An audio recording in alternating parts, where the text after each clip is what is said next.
Բարև ձեզ։ Երբևէ մտածել եք նյութերի մասին, որոնք կարծես խախտում են ֆիզիկայի բոլոր օրենքները։ Դե այսօր հենց դրա մասին ենք խոսելու։ Եկեք սուզվենք մետանյութերի զարմանալի աշխարհը։ Պատկերացնում եք ստեղծել մի նյութ, որը ինքնաթիռը դարձնում է լրիվ անտեսանելի ռադարների համար։ Չէ, սա գիտաֆանտաստիկ ֆիլմից չի, սա մի հարց է, որն այսօր առաջ է մղում ֆիզիկայի ու ճարտարագիտության ամենահետաքրքիր ճյուղերից մեկը։ Լավ, բայց մինչև լուծումներին անդրադառնալը, եկեք մի պահ հասկանանք, թե ինչ խնդրի մասին է ընդհանրապես խոսքը։ Ու զարմանալի է, բայց այդ խնդիրը հենց հիմա մեր շուրջն է։ Ուրեմն պատկերացրեք, որ հենց այս պահին ձեր շուրջ բոլորը անտեսանելի ալիքների մի իսկական օվկիանոս է։ Ձեր Wi-Fi-ը, հեռախոսի ազդանշանը, ռադիոն, այս ամբողջը ստեղծում է մի բան, որը կոչվում է էլեկտրամագնիսական աղտոտվածություն։ Ու սա կարող է խանգարել ամեն ինչի, ամենազգայուն էլեկտրոնիկայից մինչև, ասենք, ռազմական տեխնոլոգիաներ։ Լավ, բա ինչպես ենք սովորաբար պայքարել այս աղմուկի դեմ։ Դե ավանդական լուծումները, պատկերացրեք, հաստ, ծանր պատեր էին։ Իհարկե արդյունավետ էին, բայց շատ դեպքերում ուղղակի անիրագործելի։ Պետք էր ինչ-որ բեկում, մի բան, որը կլիներ բարակ, թեթև, բայց միևնույն ժամանակ աներևակայելի արդյունավետ։ Ու հենց այստեղ էլ բեմ են դուրս գալիս նյութերի մի դաս, որոնք առաջին հայացքից կարծես թե ուղղակի խախտում են բնության բոլոր կանոնները։ Ուրեմն տեսեք, թե որն է հիմնական տարբերությունը։ Վերցնենք ոսկին։ Նրա հատկությունները գալիս են իր քիմիայից, չէ՞, իր ատոմներից։ Բայց մետանյութերի դեպքում ամբողջ հնարքը ոչ թե նրանց բաղադրության մեջ է, այլ կառուցվածքի։ Այսինքն, թե ինչպես են դրանք նախագծված միկրոսկոպիկ մակարդակում։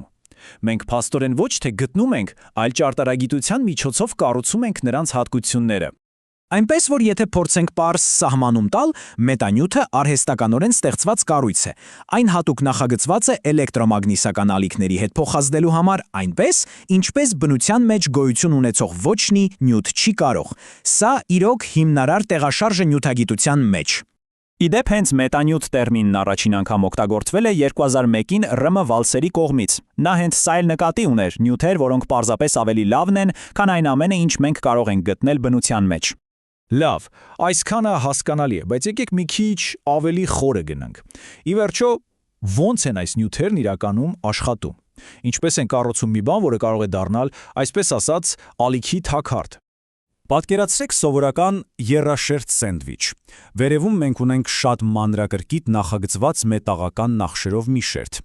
Մեջտեղում մեկ ուսիչ, որը կոչվում է դիէլեկտրիկ, այսինքն մի բան, որը էլեկտրականություն չի հաղորդում։ Իսկ ամենաներքևում պարզ ամուր մետաղական հարթություն։ Ու հավատացեք, այս թվացյալ պարզ կառուցվածքի մեջ է թաքնված ամբողջ կախարդանքը։ Լավ, իսկ հիմա տեսնենք, թե ինչպես է այդ սենդվիչն աշխատում։ 3 պարզ քայլով։ Առաջինը ռեզոնանսն է։ Վերևի մետաղական նախշը կարգավորված է այնպես, որ սկսի թրթռալ կոնկրետ հաճախականության ալիքից, ճիշտ կիթառի լարի պես։ Երկրորդ քայլը համապատասխանեցումն է։ Ամբողջ կառուցվածքը նախագծված է այնպես, որ ալիքը չանդրադառնա, այլ կարծես բարիգալուստ մտնի ներս։ Ու վերջապես երրորդ քայլը որսումը։ Երբ ալիքն արդեն ներսում է, այն այնտեղ թակարդի մեջ է ընկնում ու իր էներգիան փոխակերպվում է, օրինակ ջերմության։ Արդյունքում գրեթե ոչինչ դուրս չի գալիս, ստանում ենք կատարյալ կլանում։ Ու հենց այս պարզ, բայց իրականում հանճարեղ սկզբունքն է, որ մեր առջև բացում է կիրառությունների մի անհավանական աշխարհ։ Եկեք սկսենք օրինակ միկրոալիքային սպեկտրից։ Սա հենց այն տիրույթն է, որտեղ աշխատում են մեր ռադարները, կապի համակարգերը, ու հենց այստեղ մետանյութերն արդեն իսկ իրական փոփոխություններ են բերում։ Հենց այստեղ ամեն ինչ դառնում է շատ ավելի հետաքրքիր։ Իհարկե, առաջին բանը, որ գալիս է մտքին, stealth տեխնոլոգիան է, այսինքն ռադարի ալիքները կալանելով ինքնաթիռները դարձնել գրեթե անտեսանելի։ Բայց սա միայն պաշտպանության ոլորտի համար չէ, բնավ։ Մենք կարող ենք այս նյութերն օգտագործել նաև շրջապատի ալիքներից էներգիա հավաքելու համար, որպեսզի սնուցենք փոքրիկ սենսորները կամ էլ պարզապես պաշտպանենք զգայուն էլեկտրոնիկան ավելորդ աղմուկից։ Լավ, հիմա եկեք մի քիչ բարձրանանք էլեկտրամագնիսական սպեկտրով դեպի տերահերցային տիրույթ։ Գիտեք, սա հաճախ անվանում են տերահերցային բաց, որովհետև այստեղ տեխնոլոգիաները դեռ նոր են զարգանում, ու հենց այստեղ է, որ մետանյութերը կարող են իսկական հեղափոխություն անել։ Տեսեք, տերահերցային ալիքները կարող են անցնել, ասենք, հագուստի կամ փաթեթների միջով, ընդ որում առանց վնասակար ճառագայթման։ Ինչ է սա նշանակում։ ավելի անվտանգ սկաներներ օդանավակայաններում, բայց սա դեռ ամենը չէ։ Դրանք նաև աներևակայելի զգայուն են կենսաբանական մոլեկուլների նկատմամբ, ինչը նրանց դարձնում է ուղղակի իդեալական գործիք բժշկական ախտորոշման համար։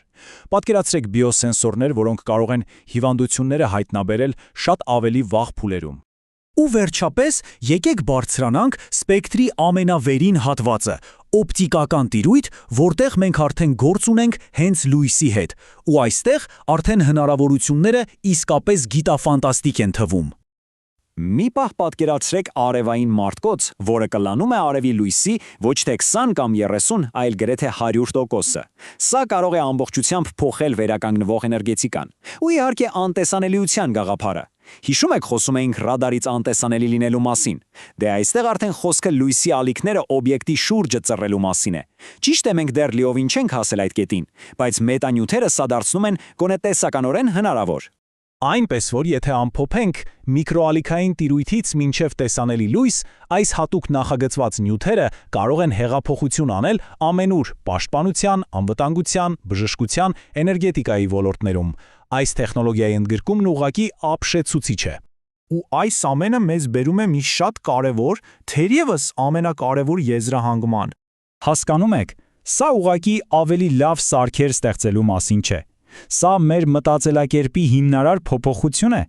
Մարդկության ողջ պատմության ընթացքում մենք սահմանափակված ենք եղել այն նյութերով, որոնք կարող էինք գտնել բնության մեջ՝ փայտ, քար, մետաղներ,